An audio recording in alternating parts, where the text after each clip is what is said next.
Stop aux clichés, tous les mois dans ETF Invest, on démonte une idée reçue sur les ETF avec aujourd'hui Bertrand Alfandari. Bonjour Bertrand. Bonjour David. Responsable du développement ETF chez BNP Paribas Asset Management. C'est un cliché qui est un peu la vie dure parce que c'est vrai qu'à tort on associe souvent gestion passive au fait que voilà, il ne se passe pas grand-chose puisque un ETF, ça réplique fidèlement les performances d'un indice. C'est pas vrai, c'est pas aussi simple. C'est pas aussi simple. C'est vrai que les ETF, on les catégorise dans la gestion dite passive au même titre que les fonds indiciels. Il y a les fonds indiciels cotés qui sont les ETF.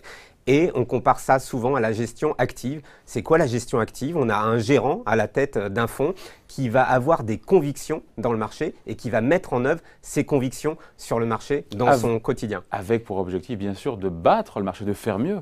L'objectif pas toujours vrai, mais en tout cas, c'est l'objectif. En tout cas, l'objectif d'un gérant actif, c'est de faire mieux que son indice de référence.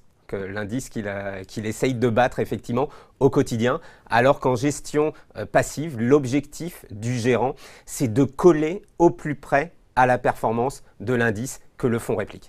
Parce qu'il y a un gérant dans une gestion passive. Bien sûr. Ce ne sont pas seulement des algorithmes, des machines, il y a de l'humain aussi. Il y a de l'humain, il y a un gérant sur chacun de nos ETF. On a une équipe d'une dizaine de gérants au sein de BNP Paribas Asset Management, de gérants indiciels qui vont gérer les ETF. Et effectivement, leur quotidien, et ce n'est pas forcément facile tous les jours, c'est de coller au plus près, et quelques points de base de performance sont très importants pour au final coller au plus près de la performance, voire faire un petit peu mieux que la performance de l'indice sous-jacent. Ouais. Et puis associer encore une fois ETF, gestion passive, au fait qu'il ne se passe pas grand-chose, il faut voir que derrière il y a un indice sous-jacent. Si l'indice est super volatile, l'action émergente, l'ETF sera volatile. Si on prend un sous-jacent, un support obligataire, gouvernemental par exemple, et là pour le coup, l'ETF sera plus pépère. Exactement, c'est-à-dire que là en termes de couple rendement-risque, en termes de volatilité du produit sur lequel on va investir, que ce soit de la gestion active ou que ce soit de la gestion indicielle avec les ETF,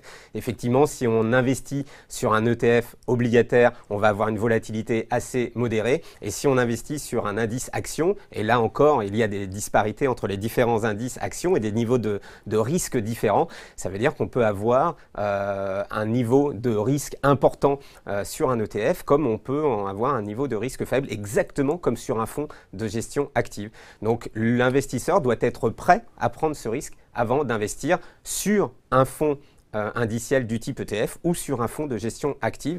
On aura de toute façon le même type de parcours qui suivra celui des marchés financiers. Donc c'est l'investisseur qui choisit finalement son niveau de volatilité avec son ETF, puisque ça dépend de quel indice sous-jacent qui est derrière l'ETF. Exactement. Voilà, on voulait tordre le cou à cette idée reçue avec Bertrand Alfandari. Merci Bertrand. Merci David.